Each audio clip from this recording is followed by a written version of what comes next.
नमस्कार दोस्तों, स्वागत है आपका हमारे सेशन में जो है बायोलॉजी का। और इसमें हम डिस्कस कर रहे हैं इम्पॉर्टेंट एमसीक्यू जो कि आपके एचपी टीजीटी मेडिकल और एचपी टैट मेडिकल के लिए काफ़ी ज़्यादा हेल्पफुल रहेंगे। पिछली वीडियो में हमने क्लास 9th के क्वेश्चन डिस्कस किए थे। इस वीडियो में जो हम डिस्कस करने वाले हैं वो रहेंगे एमसीक्यूज़ क्लास 10th के। तो चलिए शुरू करते हैं हमारे आज के एमसीक्यूज़। सो फर्स्ट है the transparent layer in front of the eyes. Eye का टॉपिक है, आई का टॉपिक शुरू किया है हमने। उसके बाद हम ईयर, दो टॉपिक कवर करेंगे इस वीडियो में। First is I and second one is year. तो सबसे पहले हम आईज़ का देखेंगे कि आईज़ के इम्पॉर्टेंट एमसीक्यूज़ कौन कौन से बन सकते हैं, और मैं आपको यहाँ पे ये भी बताऊँगी कि कौन से क्वेश्चन रिपीटेड हैं। तो यहाँ पे बताना है कि जो ट्रांसपेरेंट लेयर होती है आई के सामने उसे क्या बोला जाता है। ऑप्शन ए है लेंस, ऑप्शन बी है कॉर्निया, ऑप्शन सी है रेटिना एंड ऑप्शन डी है आइरिस। तो इसको बोला जाता है कॉर्निया। ऑप्शन बी जो है वो करेक्ट है। अब कॉर्निया जब भी किसी की आई में डिफेक्ट होता है, ठीक है, बोलते हैं कि आई डोनेट करनी है, तो कॉर्निया जो पार्ट है इसको कैमरा ऑफ आई भी बोला जाता है, कैमरा ऑफ आई। एंड जब भी डोनेट करनी हो कोई भी आई का पार्ट तो कॉर्निया डोनेट किया जाता है, क्योंकि यहाँ पे डोंट फ्लो ब्लड की सप्लाई नहीं होती है, ब्लड फ्लो नहीं करता है, इसीलिए इसको डोनेट किया जाता है। तो cornea mini camera off the I and transparent layer of the I, and it is donate during the I donation. और साथ में यहाँ पे ब्लड फ्लो नहीं करता है आई के इस पार्ट में। तो सबसे पहले हम आई के बारे में देख लेते हैं, क्योंकि आगे भी क्वेश्चन बनेंगे आई से रिलेटेड। तो डायग्रामेटिकली देख लेते हैं थोड़ा सा आई का इंटरनल स्ट्रक्चर। देखो, तो यहाँ पे ये जो हमने ट्रांसपेरेंट लेयर की बात की, ये जो ट्रांसपेरेंट सी लेयर है इसे क्या बोल दिया है, इसे कॉर्निया बोल दिया है। जस्ट इसी के बाद में ये जो यहाँ पे है कॉर्निया के अंदर, कॉर्निया जो होती है ट्रांसपेरेंट लेयर होती है, ठीक है। फिर उसके अंदर जो नेक्स्ट पार्ट आएगा that is called as pupil, जो कि वाइट कलर का होता है हमारी आईज़ में। फिर उसके बाद प्यूपिल के बाद आ जाता है आइरिस। आइरिस जहाँ पे लेंस प्रेजेंट होता है, ठीक है। फिर उसके बाद रेटिना, जहाँ पे हमारी आईज जो हैं इमेज कैप्चर करती हैं, ठीक है। इमेज कैप्चर होती है रेटिना में। जैसे हम मान लो कि ये कोई लीफ है, लीफ हमने देखा, तो वो जो लीफ की इमेज बनेगी वो रेटिना में जाके बनेगी। और इस तरह से ये यहाँ पे ऑप्टिक नर्व्स हैं, और यहाँ पे स्क्लेराइड्स भी प्रेजेंट होते हैं, स्क्लेराइड्स भी प्रेजेंट होते हैं, और साइड में ये मसल्स हैं जो कि कनेक्ट करती हैं आई को और मूवमेंट में हेल्प करती हैं ये आइज़ की। अब सबसे पहले हमने कॉर्निया देख लिया, ट्रांसपेरेंट स्ट्रक्चर। उसके बाद आइरिस आता है, सॉरी प्यूपिल आता है। फिर उसके साथ जुड़ा होता है आइरिस, ठीक है, जो वाइट पार्ट होता है। फिर उसके बाद लेंस आ जाता है, स्क्लेराइड्स आ जाते हैं जो कि आइज़ के साथ अटैच होते हैं। फिर नर्व्स आती हैं, ये ऑप्टिक नर्व्स हैं जो कि मूवेबल होती हैं, ठीक है। जिसे हम आई को बड़ा करते हैं, छोटा करते हैं, तो ये नर्व्स भी वैसे ही इनलार्जमेंट हो जाती है इनकी भी, ठीक है, शॉर्ट हो जाती हैं, लार्ज हो जाती हैं। और यहाँ पे ये रेटिना है, यहाँ पे इस लेफ की इमेज बनेगी। जो भी हम कोई चीज़ देखते हैं उसकी इमेज बनती है रेटिना में।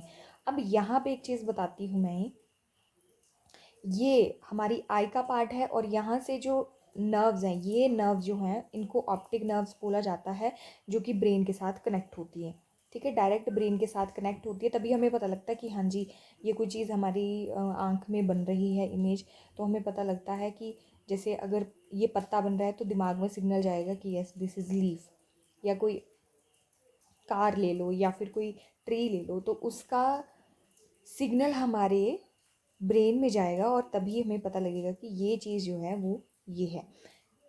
अब यहाँ पे एक स्पॉट होता है जिसको बोला जाता है ब्लाइंड स्पॉट, ठीक है। याद रखना है आपने, ब्लाइंड स्पॉट कहाँ प्रेजेंट होता है, आईज में ही प्रेजेंट होता है ऑप्टिक नर्व के साथ में। आगे क्वेश्चन आएगा इसका।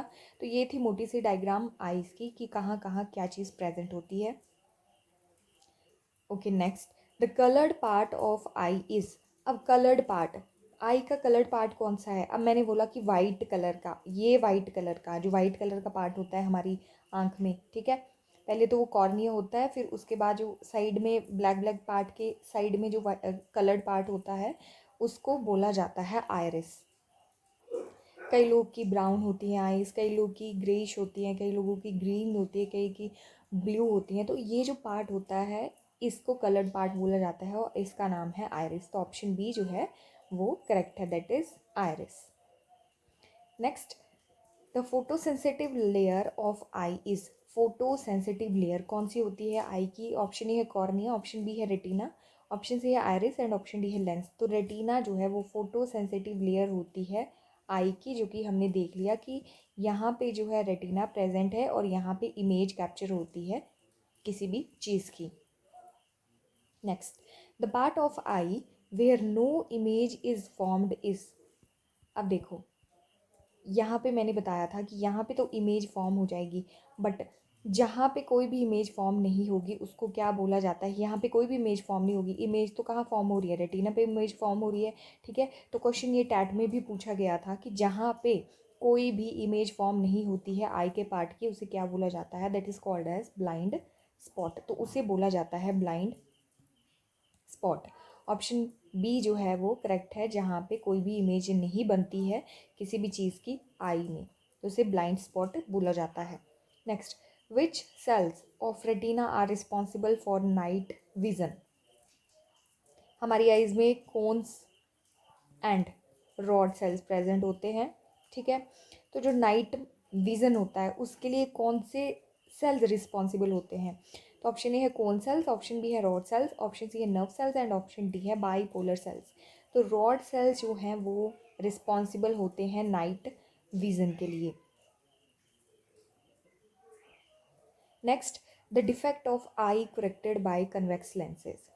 There are many defects in our eye that are corrected by different lenses like convex lens, concave lens और simple lens।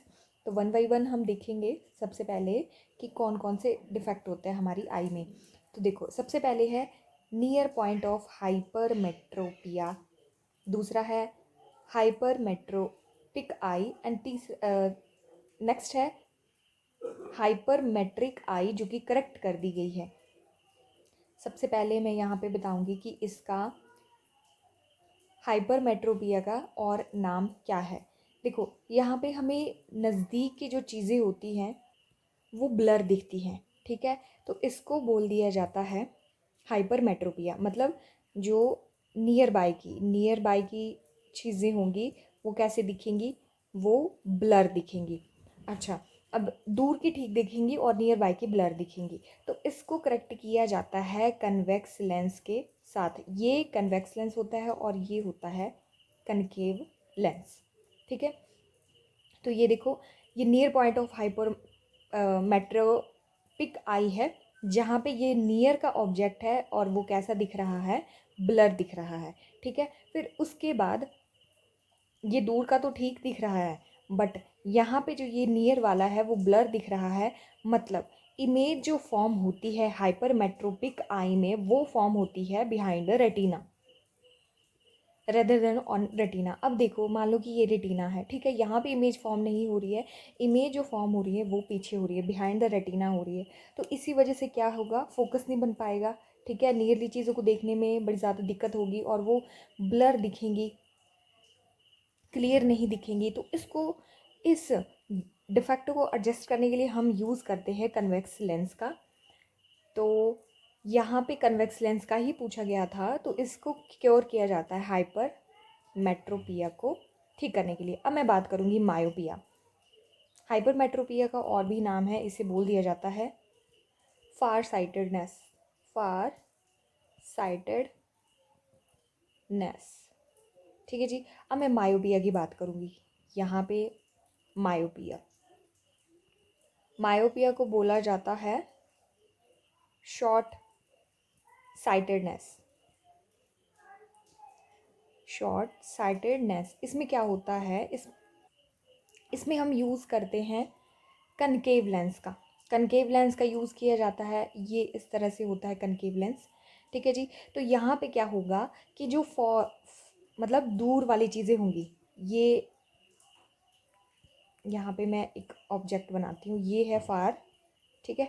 दूर वाली जो चीज़ें होंगी वो क्लियरली नहीं दिखेंगी, मतलब इसमें इमेज जो फॉर्म होगी वो रेटिना के बजाय कहाँ पे, दूसरे वाले में हाइपरमेट्रोपिया में जो इमेज फॉर्म हो रही थी तो वो बिहाइंड द रेटिना हो रही थी, ठीक है। इसी वजह से वो ब्लर विजन हो रहा था और नियर की चीज़ें नहीं दिख रही थी, क्लियरली नहीं दिख रही थी। बट मायोपिया में क्या होगा कि जो दूर की चीज़ें होंगी वो ब्लर दिखेंगी और नज़दीक की चीज़ें ठीक से दिखेंगी। तो यहाँ पे जो इमेज फॉर्म होती है वो रेटिना के आगे बनेगी। यहाँ पे मान लो कि यहाँ पे रेटिना है, यहाँ पे मैं डायग्राम में बता देती हूँ। मान लो कि यहाँ पे ये रेटिना है, ठीक है जी, ये रेटिना है। तो यहाँ पे बनने के बजाय इमेज यहाँ जैसे बन जाएगी। अगर यहाँ जैसे इमेज बन रही है तो ये जो फॉर वाला हमारे पास कोई भी मटेरियल है, कोई भी थिंग है, तो इसकी इमेज यहाँ बन रही है तो वो उतनी क्लियरली नहीं दिखेगी, ब्लर दिखेगी, ठीक है। तो इसको क्योर करने के लिए हम यूज़ करते हैं कनकेव लेंस का। तो और इसका नाम है शॉर्ट साइटेडनेस, एंड मेट्रोपिया का नाम है फॉर साइटेडनेस, और मायोपिया एंड हाइपरमेट्रोपिया भी बोल दिया जाता है, जो कि डिफरेंट डिफरेंट लेंस के थ्रू हम क्योर करते हैं। वही बात करें अगर हम और डिजीज़ की, तो थर्ड नंबर पे आ जाती है कैटरेक्ट। कैटरेक्ट जिसको हिंदी में बोला जाता है मोतिया, ठीक है, मोतिया या मोतियाबिंद। अब यहाँ पे क्या कंडीशन होती है, कैटरेक्ट होता कैसे है। जो आई का लेंस होता है, देखिए ये है लेंस, आई का जो लेंस होता है इसमें क्या होना शुरू हो जाता है, क्लाउडिंगनेस शुरू होने जाता हो। और क्या होता है कि जो प्रोटीन एंड फाइबर्स होते हैं आई में प्रेजेंट, उनकी ब्रेकिंग डाउन होने लग पड़ते हैं, वो मतलब उनकी ब्रेकेज होने लग पड़ती है, जिसकी वजह से ये क्लम्प हो जाते हैं साथ में, और क्लाउडिंग जैसा लगता है, हमें ऐसा लगता है कि ब्लरी ब्लरी सा विज़न है, आँख का जो कलर है वो भी चेंज हो जाता है, ठीक है, और ऐसे वाइट वाइट कलर का हो जाता है, और जो लेंस है वो पूरी तरह से ब्लरी विज़न दिखाने लग पड़ता है, आंखों में कुछ दिखता नहीं है। फिर इसको क्योर किया जाता है, बट कैटरेक्ट जो है वो क्योर हो जाता है। अगर हम वही बात करें कि इसके लिए एक लेंस जो है वो कौन सा यूज़ किया जाता है, तो उसका नाम है IOL, जिसको बोला जाता है, ये एक आर्टिफिशियल लेंस होता है, इसका नाम होता है इंट्रा ओकुलर लेंस। ये होगी बात कैटरेक्ट कैसे होता है, जब हमारी प्रोटीन एंड फाइबर्स आई के जो होते हैं वो ब्रेक डाउन होने लग पड़ते हैं और उसकी वजह से क्लाउडीनेस आ जाती है हमारी आई में और हमें धुंधला दिखना लग पड़ता है, ठीक है। ये जैसे जैसे एज बढ़ती है उस तरह से ये होने लग पड़ता है। अब इसको क्योर करने के लिए हम यूज़ करते हैं इंटरलोकुलर लेंस। अब हम फोर्थ डिजीज़ जिसको बोलते हैं ग्लूकोमा, ग्लूकोमा काला मोतिया के नाम से भी जाना जाता है, इसमें डायरेक्ट जो है ब्लाइंड हो जाता है आदमी, जो है अंधा हो जाता है। कैसे अंधा हो जाता है, क्योंकि ये जो मैंने बताया था आपको कि ये ऑप्टिक नर्व है, ठीक है, जो ब्रेन के साथ कनेक्टेड है, इनका कनेक्शन जो है वो टूट जाता है यहाँ से, इन नर्व्स का कोई कनेक्शन नहीं रहता है, और जिसकी वजह से है क्या होने लग पड़ता है, यहाँ पे ब्लॉकेज हो जाती है और ये कनेक्शन जो है टूट जाता है, और उसी वजह से ब्लाइंडनेस आ जाती है और उसे काला मोतिया बोलते हैं, एंड इंसान अंधा हो जाता है। Next is which vitamin deficiency cause night blindness. Night blindness disease है जो कि कॉज होती है वाइटामिन ए की डेफिशिएंसी से। वाइटामिन ए की डेफिशिएंसी से डिजीज़ होती है night blindness.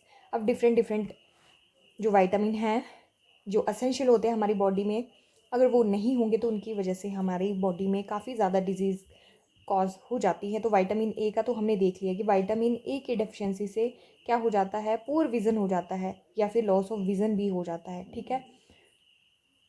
Vitamin B twelve sorry vitamin B1 जिसको थायमिन भी बोलते हैं, उसकी वजह से बेरी बेरी नामक एक डिजीज़ होती है, ठीक है। मसल्स वीक हो जाती हैं, आपको टायर्डनेस डिजीनेस ज़्यादा फील होती है, ये इसके सिम्टम्स हैं, और जिसकी वजह से ये होता है उसे बेरी बेरी बोलते हैं, और विटामिन बी रिस्पॉन्सिबल होता है। नेक्स्ट है विटामिन सी, इसकी वजह से ब्लीडिंग गम्स, मतलब हमारे गम्स जो है वो ब्लीड करेंगे, ठीक है। तो वो जो डिज़ीज़ होती है स्कर्वी बोलते हैं, उसका नाम है स्कर्वी, और ये विटामिन सी की डिफिशियंसी से होती है। नेक्स्ट है विटामिन डी, तो हमारी बोन जो है वो सॉफ्ट हो जाती है, फ्रेजाइल हो जाती हैं, ठीक है। बोन्स में इतनी स्ट्रॉन्ग नहीं रहती है हमारी बोन्स, तो उसको बोला जाता है रिकेटस, और ये हड्डियों से जुड़ी हुई बीमारी है जो कि विटामिन डी उसके लिए रिस्पॉन्सिबल है। Next, calcium. इफ़ कैल्शियम की कमी हो जाती है हमारी बॉडी में तो देखो टूथ डिके होना लग पड़ेगा, फिर हमारी बॉडी की जितनी भी बोन्स हैं वो वीक होने लग पड़ेगी, ठीक है। तो बोन एंड टूथ डिके होता है डेफिशिएंसी ऑफ कैल्शियम। नेक्स्ट है आयोडीन। तो आयोडीन ग्वाइटर, ठीक है, ग्वाइटर कॉज होता है with the deficiency of iodine, जिसकी वजह से क्या हो जाता है, हमारी नेक ग्लैंड प्रेजेंट होते हैं हमारे नेक में, थायराइड ग्लैंड जो होते हैं वो स्वेल कर जाते हैं और वो ग्वाइटर कॉज करते हैं, तो ये आयोडीन की डेफिशिएंसी से होता है। Next iron. आयरन की डेफिशिएंसी से एनीमिया होता है, जितनी भी बॉडी में वीकनेस आ जाती है, टायर्डनेस होती है, डिजीनेस, फटीग होता है, तो वो आयरन की डेफिशिएंसी से होती है, that is called as anaemia. तो ये डिफरेंट डिफरेंट डिजीज़ थी, डेफिशिएंसीज थी जो कि विटामिन और मिनरल्स की कमी से होती हैं। Next, the lens of human I is. Human आई का जो लेंस है वो कैसा है, बाई कनकेव है, बाई कन्वेक्स है, कन्वेक्स कनकेव है, कनकेव कन्वेक्स है, या फिर बाई कन्वेक्स है। तो ये है बाई कन्वेक्स लेंस। ये भी रिपीटेड क्वेश्चन है, पूछा गया है एचपी टेट के एग्जाम में। Next, the fluid between cornea and lenses. जो लेंस एंड कॉर्निया के बीच का फ्लूइड होता है उसे क्या बोला जाता है। ऑप्शन ए है वाइटेरियस ह्यूमर, ऑप्शन बी है एक्वस ह्यूमर, ऑप्शन सी है प्लाज्मा एंड ऑप्शन डी है लिम्फ। तो इसको बोला जाता है aqueous humour. Next, the reason of maximum vision is. Maximum vision का रीज़न कौन सा होता है, जो हमारी आई में येलो स्पॉट होता है उसकी वजह से हम मैक्सिमम देख सकते हैं। देखो मिनिमम, अगर मैं मिनिमम विज़न की बात करूँ तो वो होता है 25 सेंटीमीटर। तभी बोलते हैं कि झुक के नहीं पढ़ना चाहिए, नज़दीक नहीं रखना चाहिए कोई भी, अगर आप कोई चीज़ पढ़ रहे हैं तो मिनिमम 25 सेंटीमीटर का डिस्टेंस होना चाहिए। अगर आप 25 से लेस कर देते हैं तो आपको ब्लर दिखना शुरू हो जाता है, वो आपके जो वर्ड्स होते हैं वो क्लियरली विजिबल नहीं होते हैं। तो 25 सेंटीमीटर जो होता है वो मिनिमम विज़न होता है, और मैक्सिमम जो होगा वो इन्फिनिटी तक हो सकता है, ठीक है। तो ये होता है येलो स्पॉट की वजह से। येलो स्पॉट में मैक्सिमम विज़न का जो रीज़न होता है वो येलो स्पॉट होता है। Next, the outer ear. अब हम ईयर की बात करेंगे, ठीक है।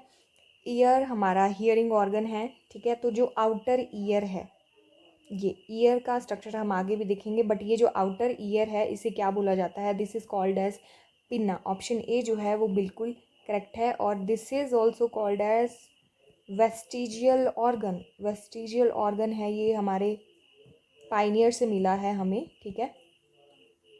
वेस्टिजियल ऑर्गन है पिन्ना। नेक्स्ट, यहाँ पे अब हम डायग्राम में देखेंगे।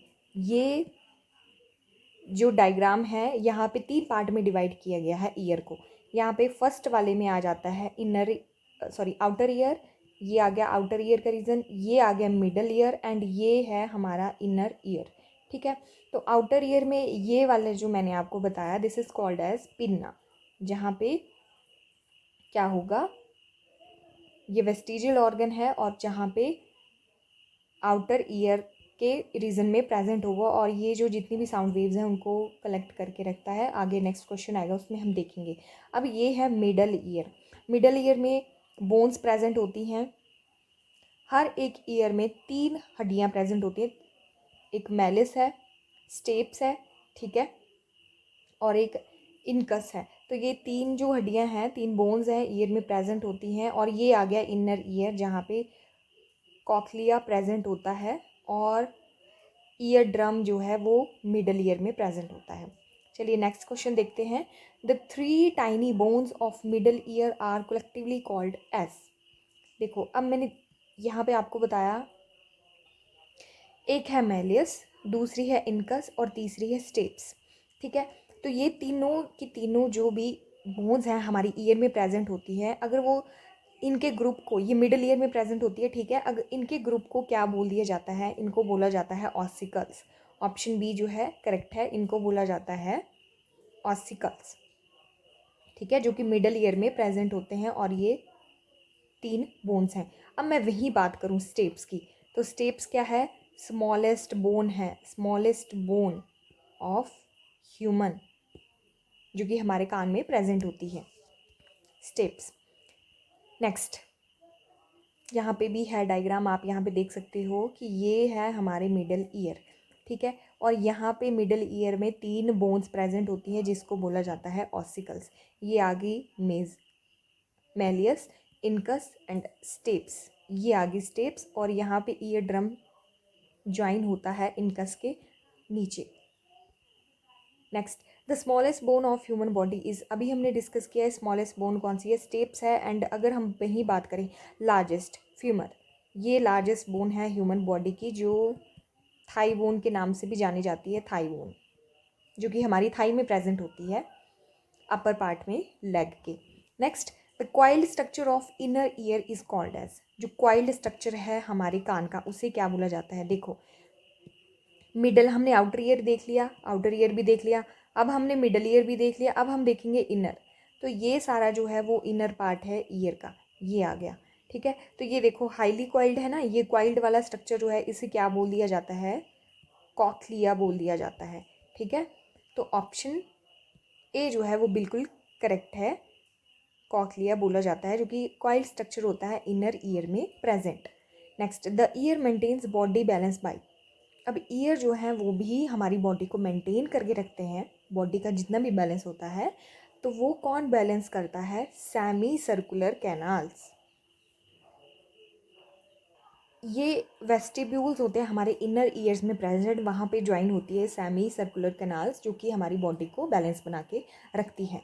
Next, organ of Corti is related to, देखो ऑर्गन ऑफ कॉर्टाई मतलब ऐसे भी पूछा जाता है क्वेश्चन, ये रिपीटेड क्वेश्चन है, टेट में पूछा गया है कि हियरिंग जो होती है, हियरिंग ऑर्गन किसे बोला जाता है, तो ये कॉर्टाई को बोला जाता है, organ of Corti is called as hearing organ. Option B जो है करेक्ट है, या फिर organ of Corti is related to hearing. Next, the tube that connects middle ear and throat is, middle ear, अब हम देखते हैं कान में अगर हम दवाई जाएँ तो भी डालें तो भी गले में चली जाती है, अगर नाक में डालें तो भी गले में चली जाती है। नेज़ल चैम्बर्स का हमने वीडियो में डिस्कस कर लिया है, अब हम कान की बात करेंगे। तो मिडल ईयर और थ्रोट को जो साथ में कनेक्ट करती है उसे बोला जाता है, उस ट्यूब का नाम है यूस्टेशियन ट्यूब्स, यूस्टेशियन ट्यूब्स है उनका नाम, आपने याद रखना है। ऑप्शन बी जो है वो करेक्ट है। Next, which part of year collects sound waves, मैंने स्टार्टिंग में बताया था कि जब भी, ये देखो ये है vestigial organ, this is called as pinna, ठीक है, और यहाँ पे साउंड वेव्स कनेक्ट होती हैं, ठीक है। तो ऑप्शन बी जो है वो करेक्ट है, जो कि क्या काम करता है, साउंड वेव को कनेक्ट करने का काम करता है, और ये आउटर ईयर में प्रेजेंट होता है and it is also called as vestigial organ. Next, the fluid present inside the कॉल्किया, कॉल्किया क्या था, हाईली क्वाइल्ड जो पार्ट था इनर ईयर में, उसमें जो फ्लूइड होता है उसे क्या बोला जाता है, वो होते हैं endolymph and perilymph. Endolymph and perilymph fluid जो है वो प्रेजेंट होता है कॉक्लिया के अंदर इनर ईयर के पार्ट में। So which ossicle is attach to ear drum, sorry वहाँ पे डायग्राम, एक मिनट डायग्राम देख लेते हैं हम तो ज़्यादा क्लियर होगा। देखो यहाँ पे ईयर ड्रम प्रेजेंट है, ये जो ये है ये this is ear drum, and incus जो है वो ये वाली बोन है, ठीक है, यहाँ पे प्रेजेंट है। आगे मैं खुद ड्रॉ करती हूँ डायग्राम, रफ सा डायग्राम, फिर ये ज़्यादा क्लियर होगा। ये हमारा यहाँ पे ईयर ड्रम आ गया, and this is malleus, and this is incus, and यहाँ पे कौन सी आ गई, हमारी कान की सबसे छोटी हड्डी, दैट इज स्टेप्स, ठीक है। तो ये इनकस आ गया, and this is steps, and this is malleus, ठीक है, and this is ear drum.